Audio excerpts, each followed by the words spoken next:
Assalamu alaikum. Haray mi yuri ke on fok la landi stay do jam alla taw haray do jam mi tol ke on partage ni video mo modja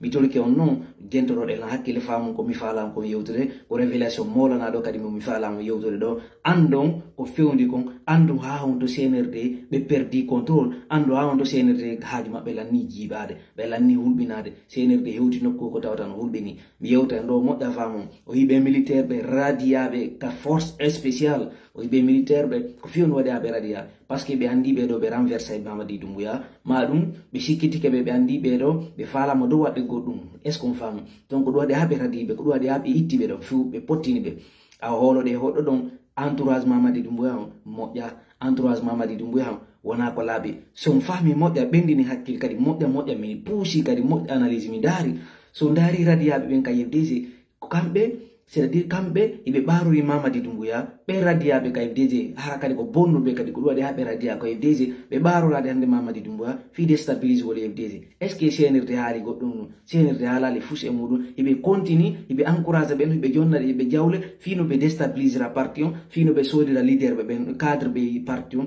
fino be sodira militant be e sympathisant be parce que on son analyse do mo yawbe ben kay deje fu wiwno be ben be yaadi e wanya kerene parce que si a itti ko goto nder sudum siata kono sa yaade wanya kerene ara sudum si yaadno be wanya kerene awa wien dum est ce que o yi min baybe yaade wanya ken est ce que dum si ni FDG si inali FDG ko mawba FDG ko jogitibe be FDG wadi FDG do parce que so ndari ala giselu kambe kadi be mari experience no be jogidorto parti on donc do wadi ala giselu no landi gagna go lagine fo be landaki gagna go 5 commune 3 commune 2 be landi gagna go lagine fo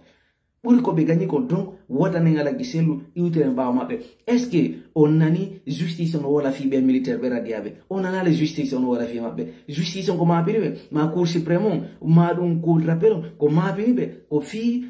no IFDC réintégrer be wadi gawale yaadu be mabbe alors que non en fop mede ne ngandi ko won ko fedde kale di mede no bi bedo no mérite hay ittede ka hore do parce que bedo be mérite hay lamago ledi mede ni nala fere non goddum goto ko yimbe bombe ko yimbe toxique be alors l'armée guinéenne doit être de responsabilité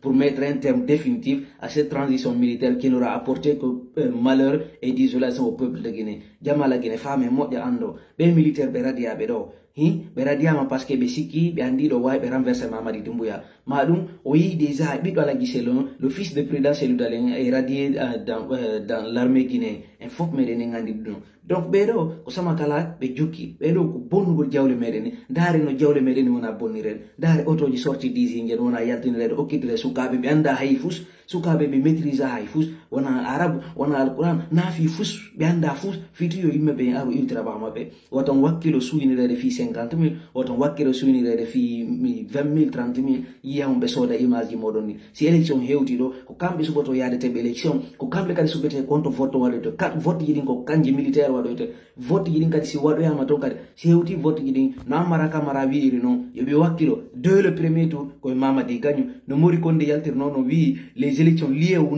Mamadi le au pouvoir holde hoddo don famo modja andon be do ko be fala kon kambe sélection hewti do be jonna kadi suka be mbudi no be ni sodde de conscience jama be jonna be mbube ne ye vote no Mamadi be daro kadi ha vote na Mamadi goto kala ko don no gasa don o yiya goto kala jonno do 500 wotan hutu est ce qu'on fam o yi détournement ji non yaare dan kala di mere immode dartode dowaji meden ni sadakaji meden ni e himbe warabe be yarata ni nani tu undo wawi gasdo sayde immide dari den tatitire wata en hulu wata en jenjo ka leydi meden do ko don marden droit wadugo ko faale den ko don marden droit yewtugol ko di faale den sina media je no suspenda sina parti politique lor CNRD rôle CNRD na argo décapiter des parti politique do décapiter do parti politique non mi yewte do jama lagino mo ja fami ande way enen o enen jeeledi ni enen hay goto bura en jeedeli ni en fop mede ni fota kaledi mede lagene be bura en no be do dare sukabe seeda be ni no ari jodi hore lendi be wadde kala ko be faala jama o lanni mayde hege jama o lanni yaltude jama o lanni ɓillade jama lagine hewtinogo ko tawtan hulɓini mi toli ko mi jeeji on wota jaɓu ɗum ɗo yarani si ɗum ɗo continue ni leydi meɗen ndi ndi caabay leydi meɗen ndi ni 2040 hewti ɗo ta leydi meɗen hande kadi ala ko fo itore économie leydi fof muɗum yani leydi ndi fof piiji ɗi fof satti ngey aroye ɗo walla hay patron ɓe ɓen maruɓe ɓen jawle maɗe ɓen par ce que so daari kamɓe kadi si ɓe nangiɓe ɓe ɓittiniɓe si ɓe fuutike ɓe susta hay wolde konno ɓe fuutori konno ɓe feƴƴinoy toon awa mi toli ko mi jeeji on woto yegguto fi mani ɓe fonike mengi woto yegguto fi billoba woto yegguto fi marwan woto yegguto fi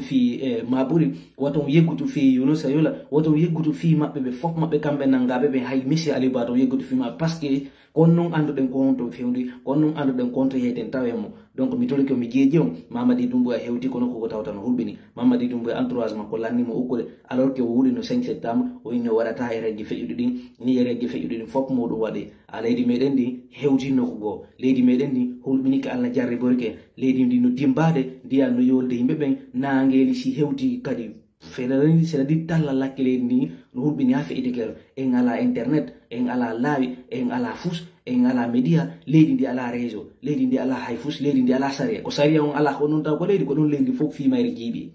par ce que ko saria waɗirte hakkude jama o ko fiwata jama o waridir ko fiwata jama o piiru joni noon o yi kamɓe duwaɓe ɓe wadde saria on ko kamɓe jooɗi e hoore saria on saria on ɓe watti jullere maɓɓe ni ɓe jooɗi e hoore mare ɓe wadde kala ko ɓe faala taw mi tori komi jeeji on wata en jaɓuɗi ɓe sukaɓe ɗo ɓe waɗa ko ɓe faala ko ngaleydi meɗen imboɗen daroɗen empêché par tous les moyens légaux fino Mamady Doumbouya iwra ko laamu ko ɗum ɓuuri e moƴƴande wata en jooɗo wata en waɗu ɗum ɗo accirɗen no wata en accir ɗum ɗo goɗɗo mi fewte ɗo militaire ɓe on ka pouvoir yoɓe kamɓe kadi ɓe andu moƴƴa sukaɓe buy ɗimmoɓe maɓɓe no soka kasa eɓe andi ɗum non goy sukaɓe buy militaire ɓe no soka kasa e hoore tooñe e hoore par ce que buyno ɗo militaire buy rewɓe maɓɓe no wulude ɗo fi modili maɓɓe ɓe inna ko voyage ɓe yehi ɓe inna ɓe ɗum alors que ara ɓe soka kasa e hoore on non par ce que en fof meɗen andi hay Sadiba Coulibaly oɗo pardon o Aliya Camara hay Aliya Camara ɓayi ɓe waɗi coup d'état ɓayi ɓe sikkite kamo ɓe naɓimo kasa ɓe sukkimo toon ɓayi Mamady hersi o waɗi on o ittimo toon o artirimo o naɓimo hedde Kamsaron hande kadi ko kanko compagnie de Kamsaron toon donc en fof meɗen en andi ɗum noon hay ɓe sustata tippirde Conakry donc hande Mouctar Kaba o laami ɗon force spéciale on hande siko kanko waɗi ɗi ko siko kanko hande si ɓe sikkitigamo kanko ɓe élimine mo par ce que ko éliminugol mo kanko par ce que on kadi ko neɗɗo wurmuɗo noon ɓe élimine mo si Mamady hande sikkitike mo ɓe élimine mo hande hay siko Idi Amin hande kala mo ɓe sikkiti toon ɓe élimine ɓe ga ɓeɗo ɓe yaari toon fi ittagol e mone ɓeɗo ɓe yeehi ko tawta koko ɓirtugol ɓe hewtude muɗum min fi Sellou Balde e fi Gawal en fi ɓen mapinala par ce que ɓe artirtake hande kadi ɓe sitta par ce que oɗa kanko mo continue golle makko taw fuɗɗaki taw yiɗi waɗugol piiji bettiji gon toon donc komi tori jamala gino faamen anden leydi ni koyen fof meɗen jeey leydi ni goto ɓura en ɗon Mamady ko français o légionnaire de français ko nationalité français o mari donc on nani ko ɓe waɗi gongo constitution ɓe inni marɗo nationalité ɗiɗi no wawi lamade lagine komi yiya ɗum no ha hande donc si tawi marɗo nationalité ɗiɗi no wawi lamade lagine jooɗoɗen sutoɗen nono marɗo nationalité ɗiɗi laamotako lagine fi honno par ce que si guere waɗi e andata ko leydi honki o jinganta ɗum ko goo est ce qu'on fami joni noon o servayra nini Mamady e nder aduna Allah fof ko France to wonmo servude ko France to wonmo financude mi tolike o mi jeeji on wata on yeggutu ɗum ɗo ande Mamady Doumbouya ko nationalité français o joguite fof koyno andi ɗum noon donc ɗum no wawata sabu ɗum o wata présentade ka candidat ka leydi meɗen ɗo so daari Côte d'Ivoire o ko oya haɗimo présentade candidat ko par ce que mo joguiti nationalité étranger donc ɗum waɗi ɗum haɗimo empêcha gol o yimo ɓe présenté ɓe awa enen kadi ande Mamady Doumbouya ko ɓe faala ko wawata marsude ɓe faala kon yarata yeeso si Allah lam no jaɓi duwawji meɗen ni e wonki ittade ni yarata ni militaire ɓe ɓe yoɓe ƴettu responsabilité maɓɓe on no ɓe darnira ngullama par ce que kamɓe tu wawa wadde ɗum par ce que kamɓe ɓe ronkeni ni daare otoji sorti disingue daare otoje orkesi daare piiji propagande no waɗa wadde ɗe jawle maɓɓe ɗo ɗi ɓe woni sodirde cuuɗi exil ɓe sooda cuuɗi ka nder pays toon ɓe waɗa ko ɓe faala ɓe sooda conscience jama e o ɗi jawdi ɗi ɓe boni ɗo tun ɗiɗo hanajum waɗaninen goudron gila Conakry ha Fouta Diallo har waɗaninen autoroute je kono na ɗum no mapini ɓe na avenir pays on mapini ɓe na avenir sukaɓe mapini ɓe na nadugo technologie leydi mapini ɓe ko ƴettugol buuɗiji leydi waɗa ko ɓe faala ko ɗum non mapini ɓe fus mapinaɓe ka leydi meɗen ɗo si wona ɗin piiji ɗon alors que noon eɗen kadi iɗen duwa wattangol par ce que sa jangi alanni ala golle hara en hulɓini ko ñan faw no jangganda sukaɓe wonɓe onon kadi ɓe lannaltaw jangude mbeɗe toɗen ɗo no hewtere niveau komi won ɗo onon kadi wakkilo ɗe combaten en fof meɗen ande way na janngugol tum woni janngolngol sen jangi e lanni ɗaɓɓen kadi golle hara wodi ko golleten mais en janga e lanni hara en ala golle ko golle journaliste ɓe si tawi on waɗanimamadi ɗum ɗo piiji on jaɓiɗi motoji maɓɓe ɗe otoji maɓɓe ɗo sewtoye ñagono toon hakkude Allah onon yalto tawiya Dakar ma ɗum yawaya Côte d'Ivoire ma yawaya nokkugo fino heɓira e golle donc hara mi wawa darade ɗo si Allah wallan no jaɓi mi toɗuki Allah yo Allah kolaji selludale